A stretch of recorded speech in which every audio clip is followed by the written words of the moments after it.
रविवार का व्रत करने वाले को ऑरेंज कलर के कपड़े पहनने चाहिए। सारा दिन व्रत रखकर भगवान सूर्य की पूजा लाल चंदन तथा लाल पुष्प से करनी चाहिए। अर्घ दानादि करने के पश्चात सूर्य की कथा सुननी चाहिए। व्रत करने वाले को नमक तेल नहीं खाना चाहिए। बाकी पूजा नॉर्मल जैसे होती है वैसे ही की जाती है, जैसे सारी पूजाएं की जाती हैं। स्नान, पुष्प, चंदन और नैवेद्य। नमस्कार।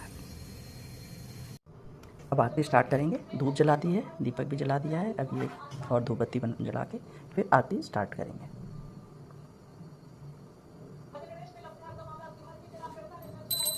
जय कश्यप नंदन ओम जय अदिति नंदन त्रिभुवन तिमिर निकंदन भक्त हृदय चंदन सप्त अश्वरथ राजित एक चक्रधारी दुखहारी सुखकारी मानस मलहारी।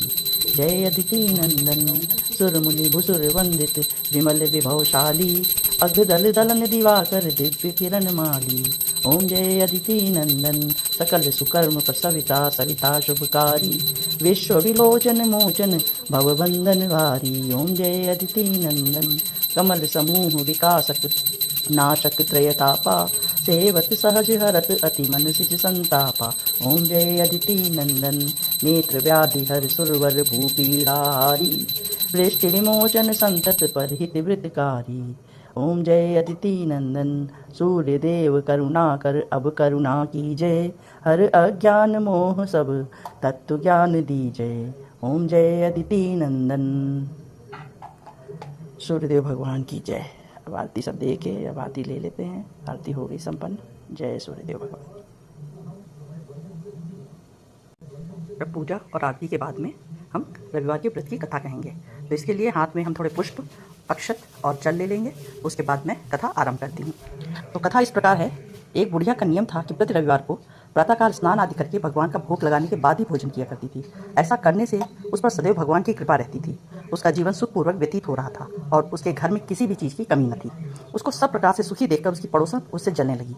उसने सोचा कि ये मेरी गौ का गोबर ले जाती है और उससे घर लीप कर भगवान की पूजा करती है तथा भगवान का भोग लगाती है। ऐसा सोचकर उसने अपनी गौ को घर के अंदर बांधना शुरू कर दिया, जिससे वो वृद्धा स्त्री रविवार के दिन ना तो घर ही लीप सकी और ना ही उसने भोजन बनाकर भगवान श्री हरि को भोग लगाया। और इस प्रकार अनशन व्रत लिए रात हो गई। वो भूखी प्यासी सो गई। इस तरह भगवान श्री हरि ने रात को उसको स्वप्न में दर्शन दिया। उससे आज भोग न लगाने का कारण पूछा। तब बुढ़िया ने भगवान से गोबर न मिलने का वृतांत कह सुनाया। तब भगवान श्री हरि बोले, माता चिंता करने की कोई ज़रूरत नहीं। मैं तुमको एक ऐसी गौ देता हूँ जो कि सब कामनाओं को पूर्ण करने वाली है। तुम जो हर रविवार को अपने घर को गोबर से लीपकर पवित्र भोजन तैयार करके मेरा भोग लगाती हो, अतः मैं तुम पर अति प्रसन्न हूँ। मैं इस प्रकार रविवार का व्रत करने वाले को मनवांछित फल प्रदान करता हूँ। निर्धन को धन और बांझ स्त्री को संतान देता हूँ। दुखियों के दुख दूर करता हूँ और अंत में मैं मोक्ष को पद प्रदान करता हूँ। स्वप्न में उस वृद्धा को ये वरदान देकर भगवान श्री हरि तो अंतर ध्यान हो गए। और प्रातःकाल जब वो वृद्धा उठी तो क्या देखती है कि उसके घर के आंगन में एक सुंदर गाय बंधी हुई है और उसके साथ ही श्वेत रंग का एक बछड़ा भी खड़ा है।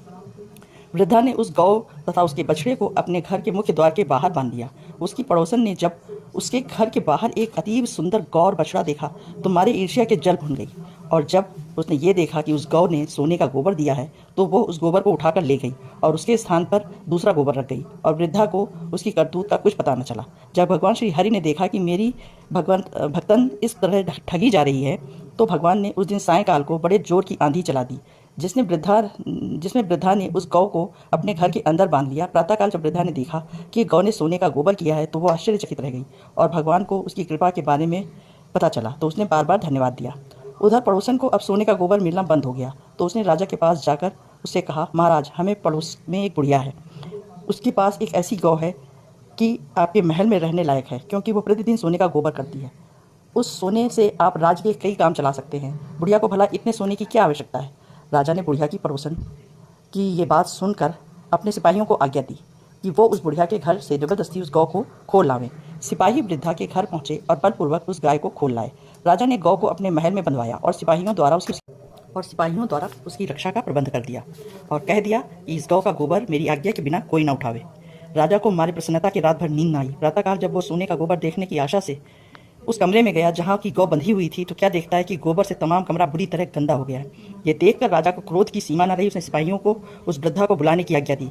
सिपाहियों ने बुढ़िया के घर जाकर उसको राजा की आज्ञा सुनाई। तब बुढ़िया ने पूछा, भाई कल तो महाराज ने जबरदस्ती मेरी गौ खोल ली और आज क्या आज्ञा दी है। पुनः वो सिपाहियों के साथ राजा के पास पहुंची। राजा ने उससे कहा, माता मैंने सुना था कि तुम्हारी गौ सोने का गोबर करती है, लेकिन अब देखता हूँ कि सब झूठ है। ये क्या किस्सा है, मुझे बताओ। बुढ़िया ने कहा, महाराज मेरा नियम है कि मैं रविवार के दिन प्रातःकाल उठकर स्थान आदि करके गौ के गोबर से चौका लीप कर भोजन तैयार किया करती हूँ। फिर भगवान को भोग लगाकर खुद भोजन करती हूँ, क्योंकि ऐसा करने से भगवान प्रसन्न होते हैं और सब मनोकामनाएं पूरी होती हैं। निर्धन को धन और बांझ स्त्रियों को पुत्र, दुखियों के दुख को दूर करते हैं तथा अंत समय में मुक्ति प्रदान करते हैं। एक दिन मेरी पड़ोसन मुझको अपने गोबर को देना बंद कर दिया, इसलिए जैसे मैंने अपने घर को लीप न सकी और ना ही मैंने भोजन तैयार किया। भगवान का भोग भी नहीं लगाया और मैंने खुद भी भोजन नहीं किया। इस प्रकार मैं रात्रि को भूखी प्यासी सो गई। भगवान ने मुझ पर प्रसन्न होकर स्वप्न में दर्शन दिए। प्रातःकाल जब मैं उठी तो मेरे घर के मुख्य द्वार पर गौ जो सोने का गोबर देती थी बंधी हुई थी, परंतु मेरी पड़ोसन ने ईर्ष्या के कारण आपको सूचित किया और इससे गौ आपके महल में पहुंच गई। राजा ने सारा वृतांत सुनकर उस भगवत भक्त वृद्धा को उसकी गौ लौटा दी और उसका अति आदर किया और उस पड़ोसन को बुलाकर उचित दंड दिया। नगर में ढिंडोरा पिटवा दिया कि सब लोग रविवार का व्रत किया करें। इसलिए रविवार का बहुत महात्मा है। अगर हो सके तो आपको कुछ भी इच्छा है, मनोकामना पूरी होती है, आप रविवार का व्रत करें। रविदेव सभी की इच्छा पूरी करें। बोलिए रविदेव महाराज की जय, सूर्यदेव महाराज की जय।